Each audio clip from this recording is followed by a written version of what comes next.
I'm happy to have with me Gabriella Vacca, who, by the way, was at the university with me, even if she was a much more solid student. And not surprisingly, she had a much more solid exec career, I can say. Ciao, Gabriella. Ciao, and thank you so much for inviting me. It's really nice to reconnect, and I'm sure we're going to have a lot of things to say. So, yeah, absolutely. By the way, where are you? I'm in Philadelphia right now. Okay, so that's part of the story. But if you can briefly tell me what happened after university until today, which is a long journey. Absolutely. So at the university, we obviously was a technology type of, computer engineering. And so when we studied together, then I think we got lost a bit for a few years. But the reason is because I started in Italy and Europe, and then I moved to the States.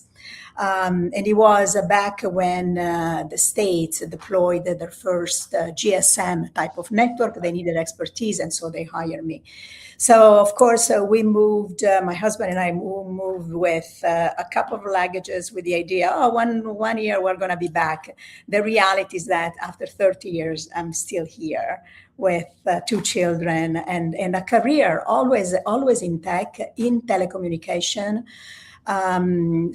Cellular infrastructure and so forth.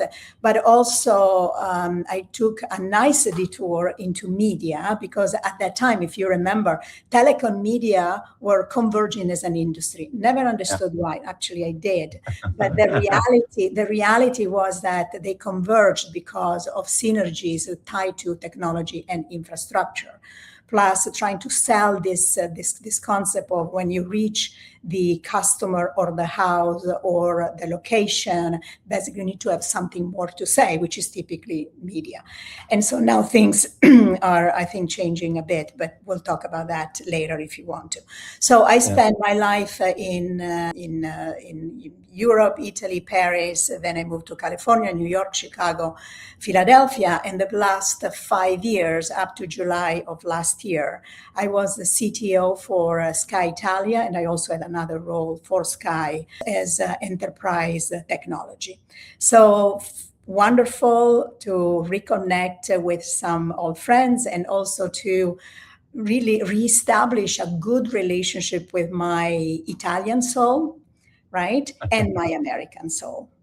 But today is I'm out of that of the CX type of role, CIO, CTOs, and I have I'm a technology leader, but I have basically a strategic portfolio of companies that I'm advising, which I'm planning to build a little bit more, and having a lot of fun with technology I like and people I like, and hopefully finding myself, time to do this type of conversation, which really forms the spirit, Carlo. So thank you for that. You went through quite quickly, even if I understand it was a long journey. Can you mention other companies? Because that's quite qualifying. Yeah. So in Italy, it was Olivetti, and then Omnitel, which is now Vodafone, Bouygues Telecom in Paris. When I was in California, was Cingular, and then became AT&T. Then I moved to media, was ESPN Mobile, where we created the first app. This was a long time ago. So of course there were no iPhone at that time.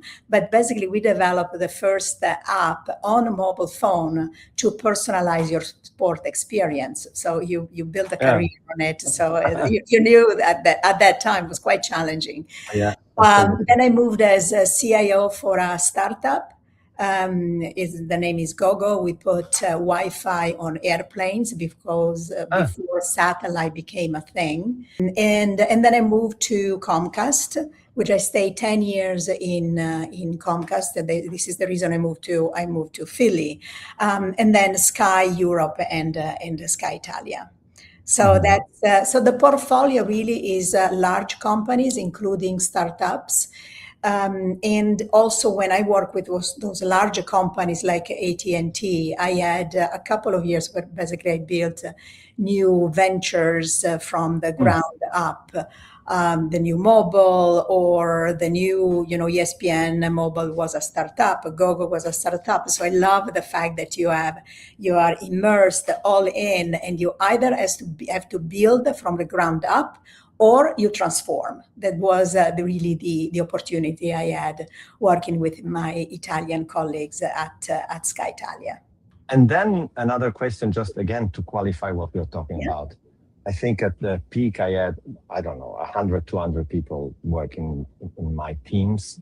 I know your number are much bigger, but just to give a scale, how many people you had under management in some of these places? Yeah, I mean, the number of people really were thousands. Between Italy, UK, Germany, then we had a team in India. So it's a large scale operations with a lot of tech operations, budget. But what is interesting of that experience is when you manage such a large organization, the values and your imprint, leadership imprint, really become a thing, really become an intended program that you have to put in place to motivate and to blend the skills and the diversity also of this larger team that you manage. So I love that. I had the opportunity to do it because Sky was very receptive to this value and cultural changes and so forth. So it's been a wonderful experience. But I think you mentioned in when we talked in the past that the big difference is it's impossible to know everybody. Absolutely. So you have to change the transmission engine if you Absolutely.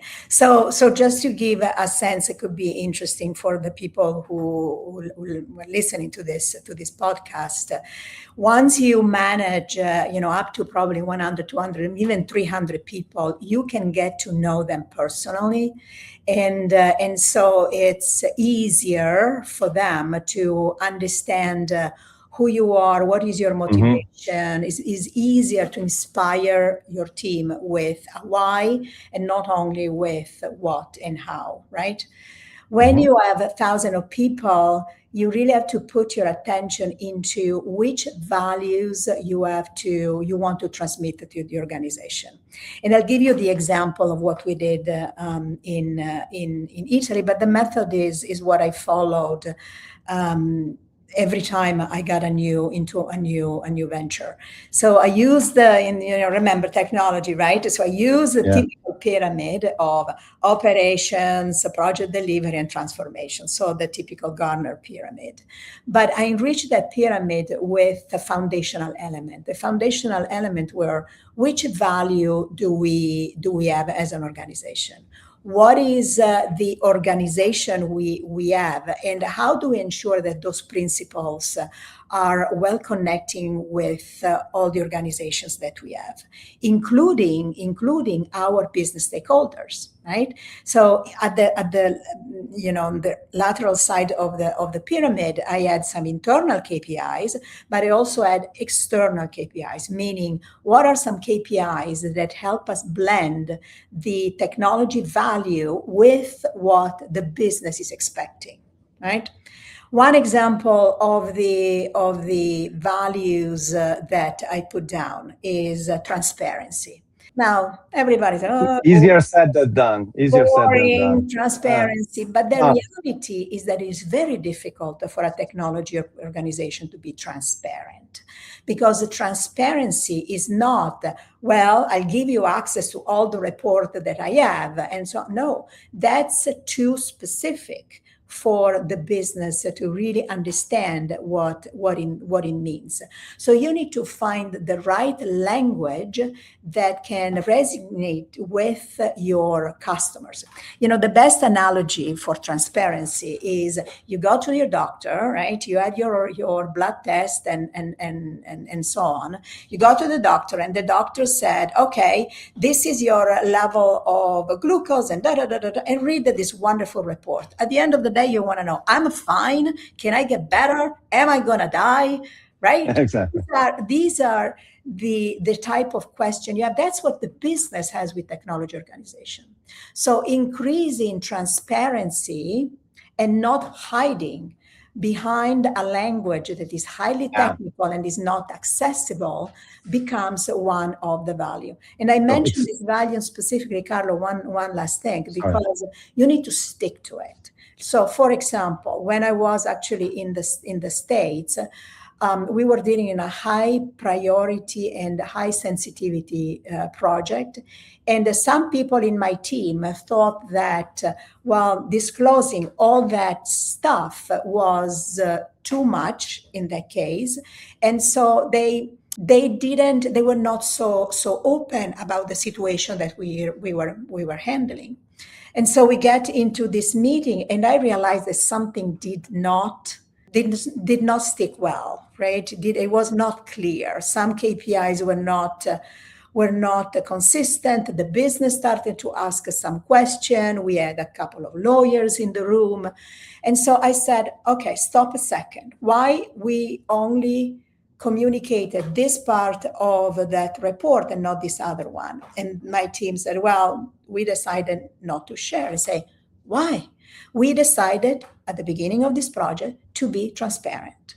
So I asked the team, I said, I apologize, but the best thing for me to do right now is to interrupt this call and not waste your time, address this missing data point with my team, and we'll get back to you. And please forgive the fact that we didn't stick to our transparency. Staying compliant with the value that you want to transmit to the organization. So one thing that it's clear you have either have to manage or you either bring it to yourself is change. Because one, if you're an exec at a certain level, etc., change is something you need to manage by design. It's not that change happens, right? But also I know you have a lot of personal changes because of this variety of roles and situation, etc. So what is your definition of change? And I always think that change is very often either underestimated or overestimated.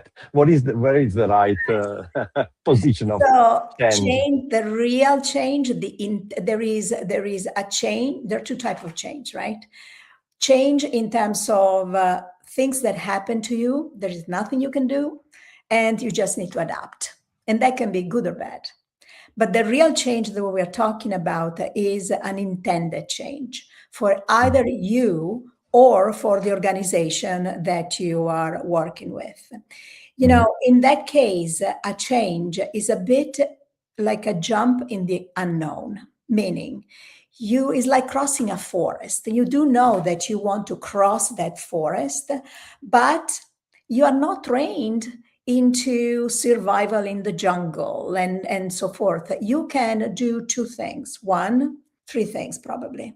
One is maintaining the long-term focus on your final destination, that you want to cross that jungle, or that you want to bring this type of change into the company because it needs to survive, or it needs to develop some new potentials, new products, and so forth, right? Second, you need to use your good judgment, okay? Meaning, if I go into the forest, I know that I will need a survival kit. I know that I need some bug spray because mosquitoes jump on me like crazy and I'm allergic. And also, you need to have people around you that have the skills that you don't have, okay?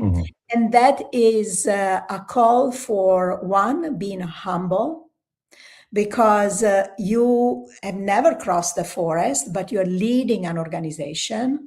And so you have to embrace the team and make sure that the team understand why we're crossing this forest and so forth. And then you need to have clarity of communication, right? We estimate that this journey is going to be, 2 years. We know that these are the values. We're going to get there together. We are going to be inclusive. You know that we need this type of skills. And by the way, this type of people have the type of skills. And by the way, even though I don't have the full plan ahead of me completely defined, I commit to be transparent, to tell you what I know or I don't know. And we are committing to be there together, all alive. That means giving really, reaching the purpose that you defined. So it takes personal energy to really lead the change. And that's what I understood many times. You need to understand, how do you react to emergencies? I'll give you one silly example, Carlo, right? If I don't sleep, I'm not in, when I have those, some people can function with, just a couple of hours of sleep. I can't. I need to have 5, 6, 7, ideally 7, right? So during the time of COVID, when I was leading a major transformation under emergency because nobody was used to work from home. Yeah. And I had 1,000 of people in Comcast. Comcast, just to give you a sense, is an organization that has 160,000 people. And we had the call centers, a good portion of the call center, plus 1,000 of people, including some executive who did not know what it meant to work remotely. Right? Wow. Some didn't even have the computer.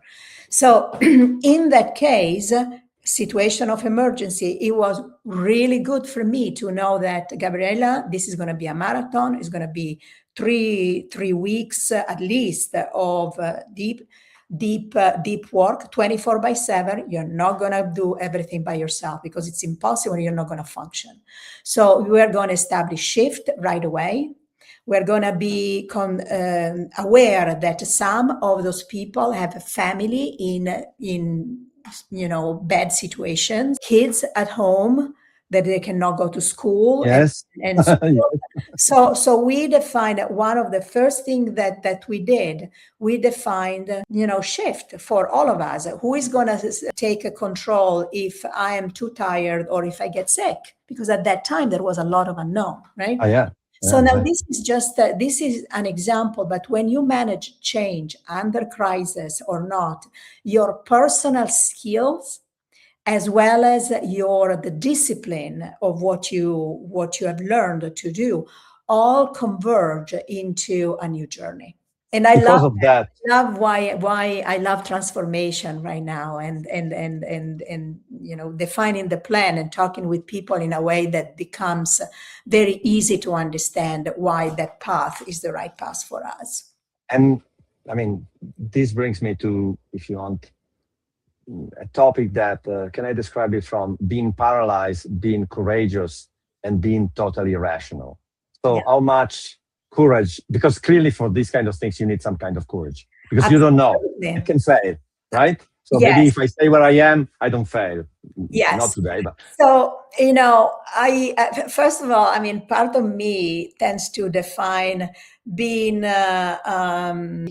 just courageous, but what's the definition of success? Well, hard to know because, at the end of the journey, you can say, oh yeah, that was successful, this work and so forth. But the reality is that in these journeys, you get to, you get to know yourself and the team and your purpose more than anything else. And you also learn that ambiguity is part of being ambiguity, meaning journey is ambiguous, is part of the leadership trait that you develop. Knowing yourself is as important as knowing what is the DNA of the team that you are managing, right? Not specifically for those people, but as a team.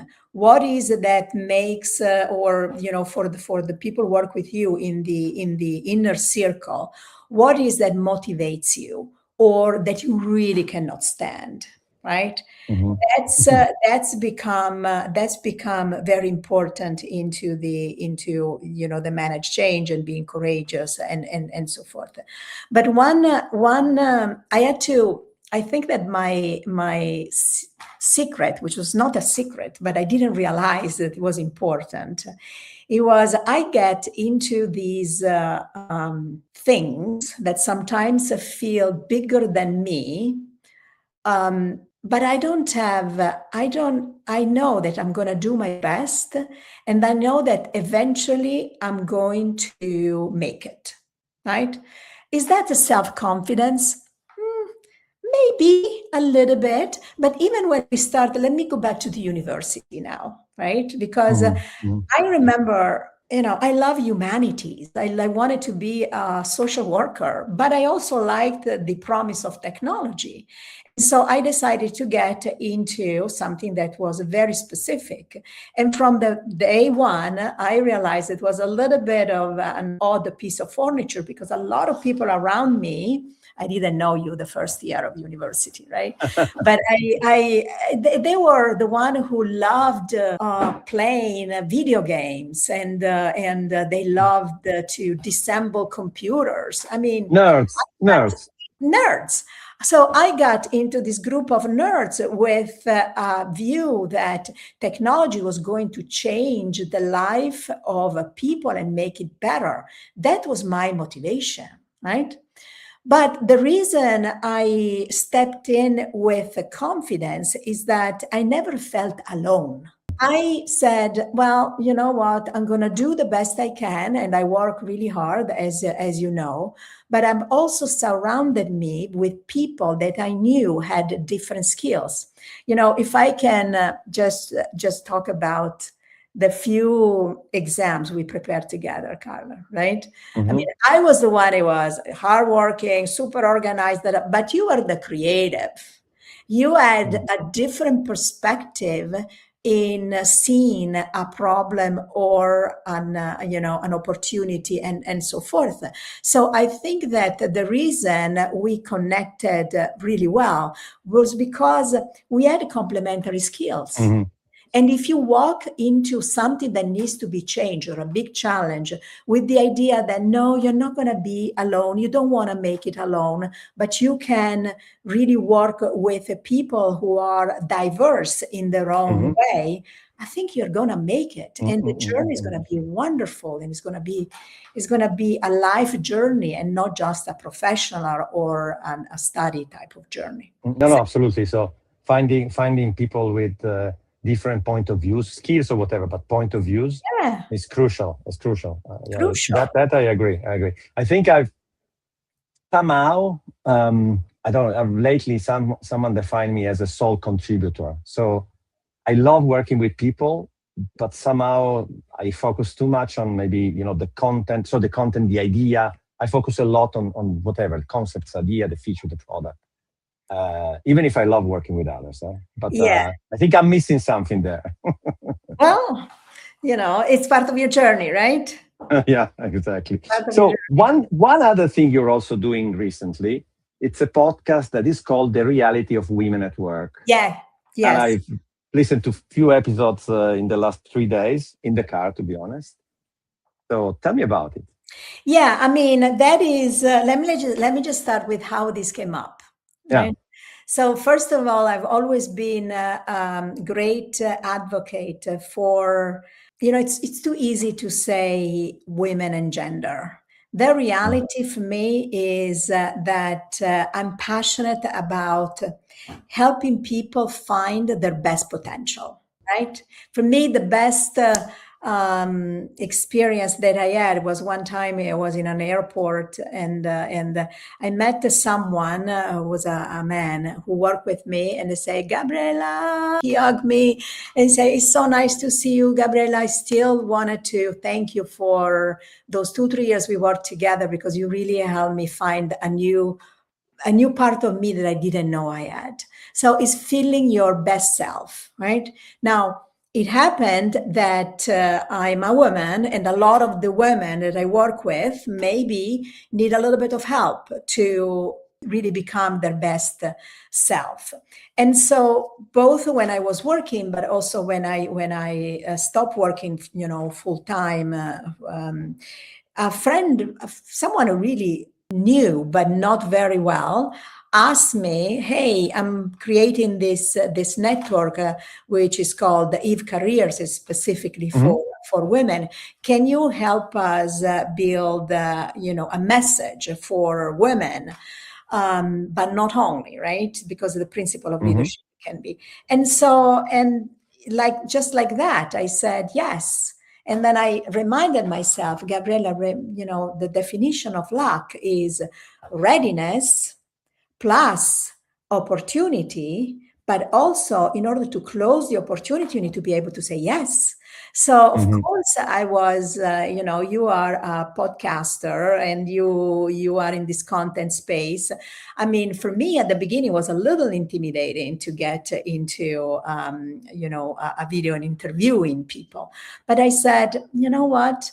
No, we're not professional, but who cares? We have a lot of things to say. We believe in the mission. We can help some journeys to make sense of themselves. And so I started to basically contact women I knew. And the reality of women at work became, a series of 9 episodes for this season. Then we'll decide if we're going to do it again.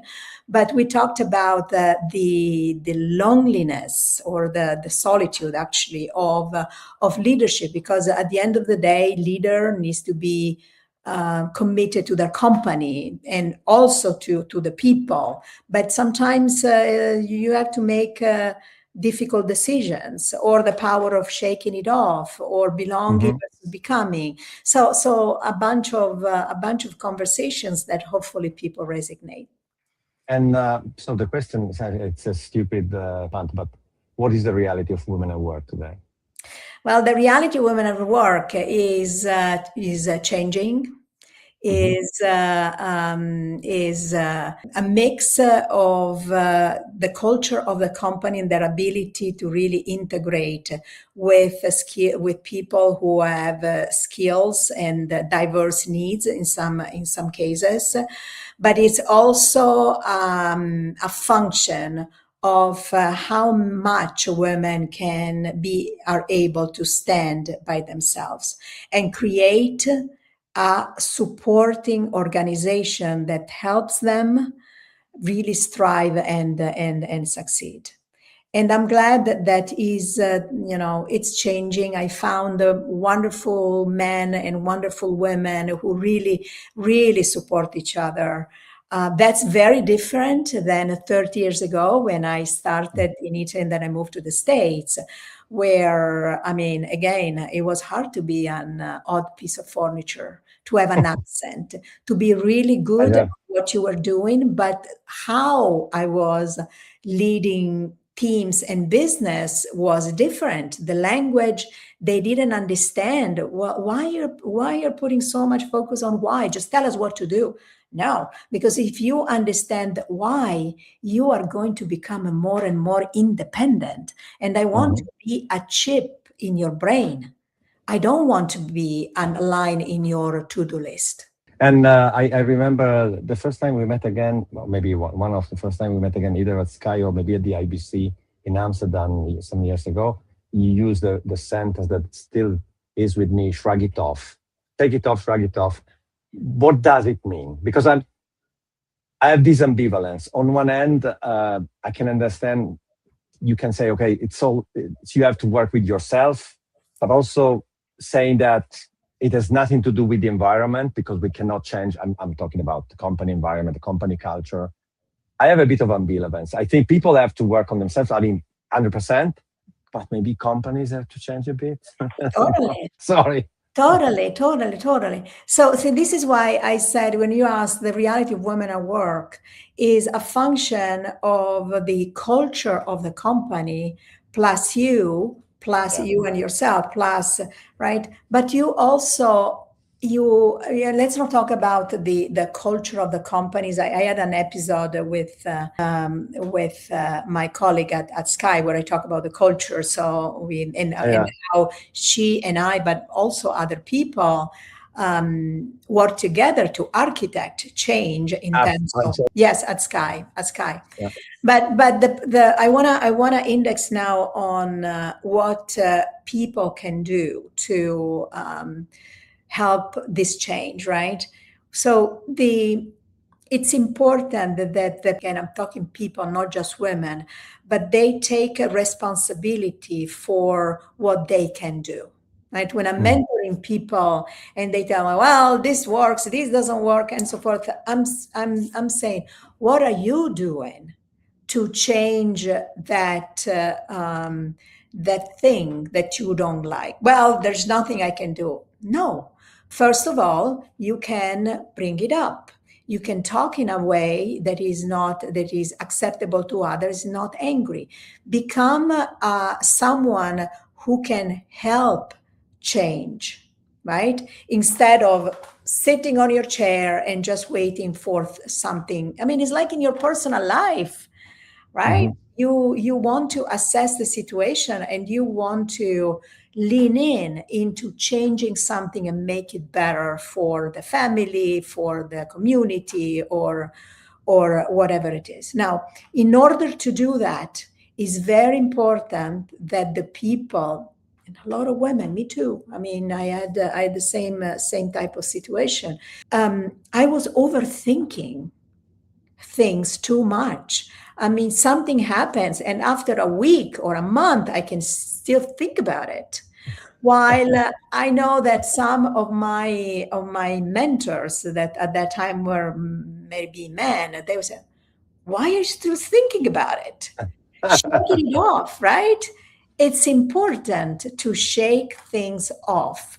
Not, and in some cases, it's a mental exercise. Yeah. You keep on thinking about it and you say, you stop. I allow you to think about it twice. You have overanalyzed it. It is what it is. Or you made a mistake, or you did something really stupid. You know what? Did I die? No. Was it something stupid? Did. Okay, you're not going to do it again. Now let's move on. Right? And then mentally, you don't want to go back to that negative space. Yeah, I think it's a good lesson. It's very difficult when you're built that way. So you need to really to change. But Carlo, a lot of people I know and a lot of women are built this way.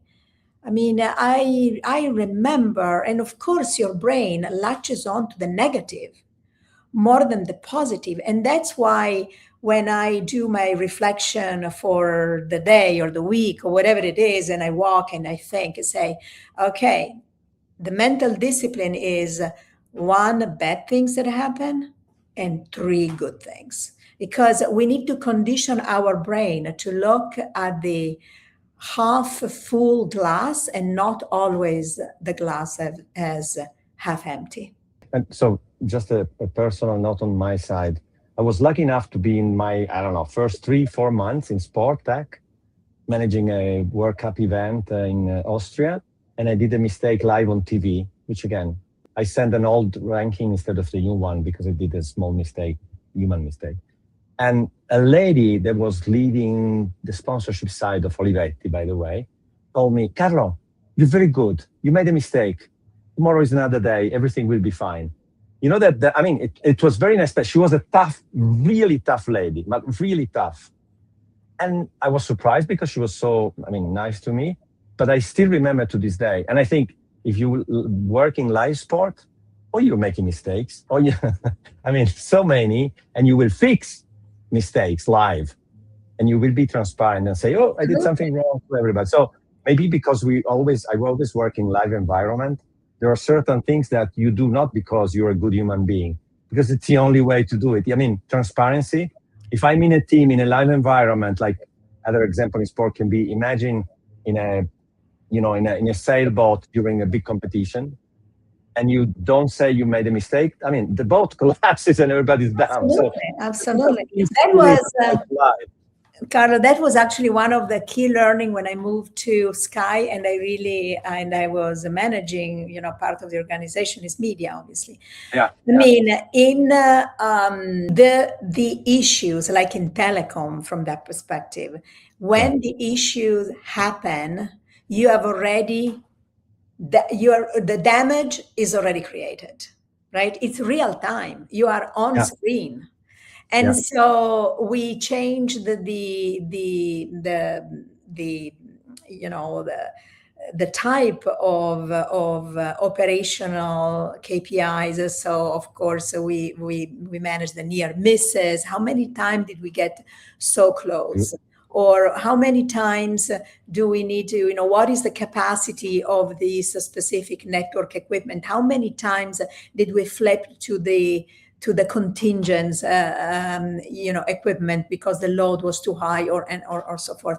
I mean, it's wonderful and it's good. I mean, the error is made. Now, what can you do? Well, one, you're not going to repeat it again because you feel so bad about that mistake. But also move on. No, and especially, I think one thing that you also learn is how you relate to other people. Are you in this heavy stress real-time situation? You really have to build the muscle memory to operate, which is it's a fascinating. If you want, it's a niche because live real time, it's a niche. Yes. But I think you're lucky if you're there because there are certain things that in other environment are more like you're a good professional. You're good. It's not like you need it 100%, but in this case you do. So you look smarter than you are, I think, in the end. So there's one topic that I want to touch, but it may be boring, so maybe we don't. I'm from Torino. You're close from Torino, but we were educated that if there is a grade of 100, that's okay. Everything less, you do. This is my family culture, at least. Even if my parents were super sweet and they still are. But imposter syndrome is very often connected with women, but I think, or with people from Torino, I don't know. Yeah, it's true. How did you manage that? How did you manage that, being a woman from the Torino area? Yeah, there are 2 or 3 things that are really the perfect storm for our type of education, right? One is, yes, you are measured against the best of the best. Right? And that's heavy. That's heavy. Yeah. But in order to get there, you need to jump in. You need to learn new things. The growth is not linear. And this becomes the dark side of the coin, which is don't take too much risk. Right? In our culture, the way I was educated is, you do the best you can, and if you do the best you can, you're going to reach to this specific objective. But I'm going to say it in Italian and translate it. That means don't take too much risk, because risk is personal. If you fail, that's a personal failure. Now, that was held me back when I was much younger. But when I moved to the States, I had to redefine this concept of being against the risk as, movement is life. Movement is learning.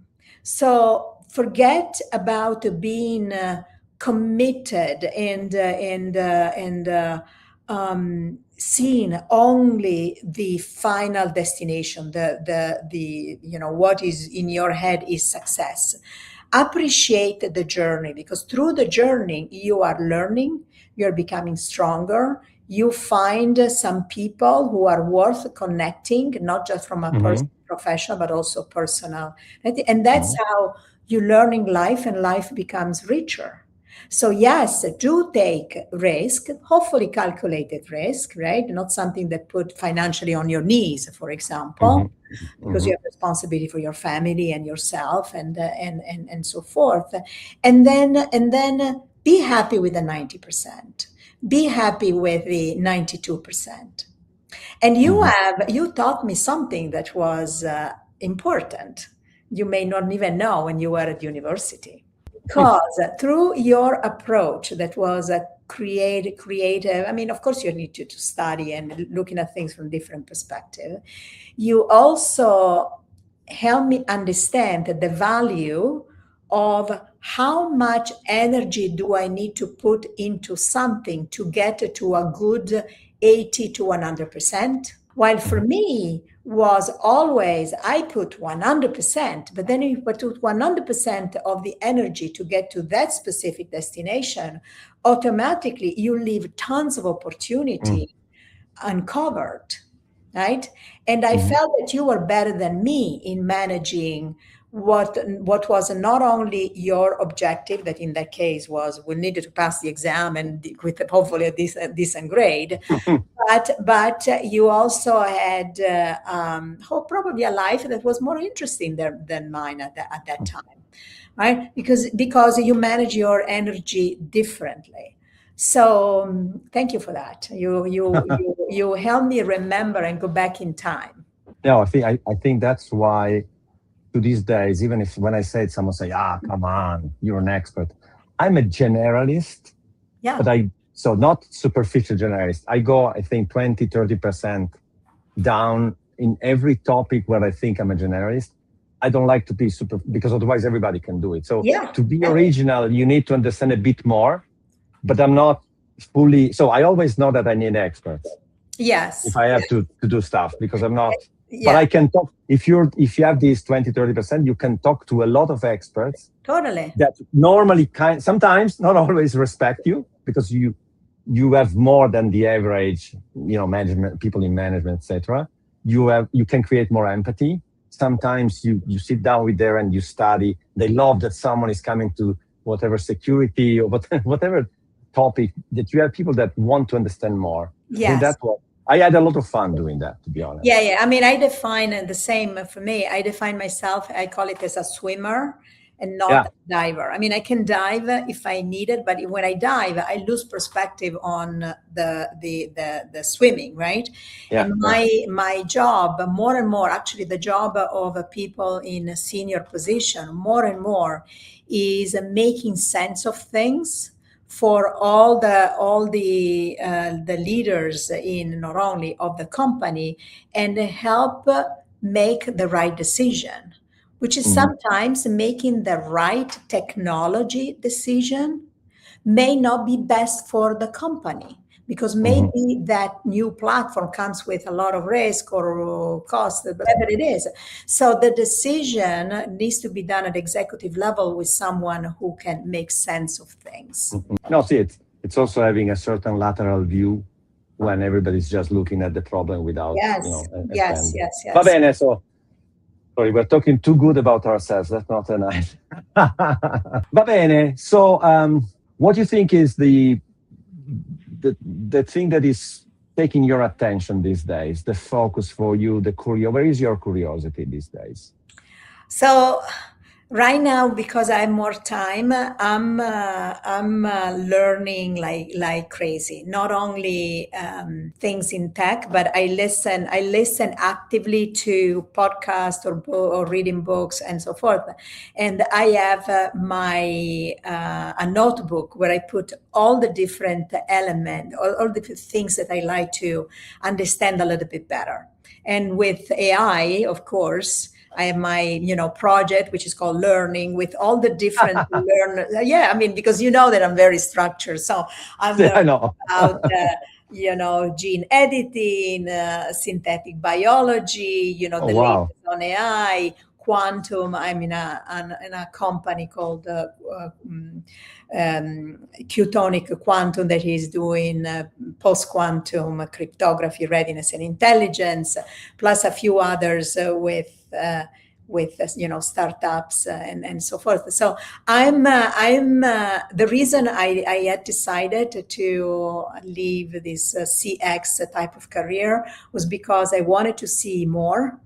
And learn more. And I wanted also to basically have time to spend on the peak of that pyramid that I described, right? Which is basically transformation and innovation. So that's where I'm spending my time, in addition to having my give back portfolio. Can be mentoring, can be coaching, can be advising some small companies that still don't have money to pay me, which is fine. But also my other active portfolio, which is basically strategic advisory. So more time for myself, more time for friends and family, quality time. And I have the opportunity to finally really, really notice things around me that I've been just way too rushed to, because of my job and my family, to, fully appreciate. So that sounds like a good plan. Brava. it is a good plan. It is a good plan. Va And bene. we got to do this together, so it's amazing. Grazie Gabriella, grazie Ti mille. ringrazio. Ciao, and bye to everybody. Ciao.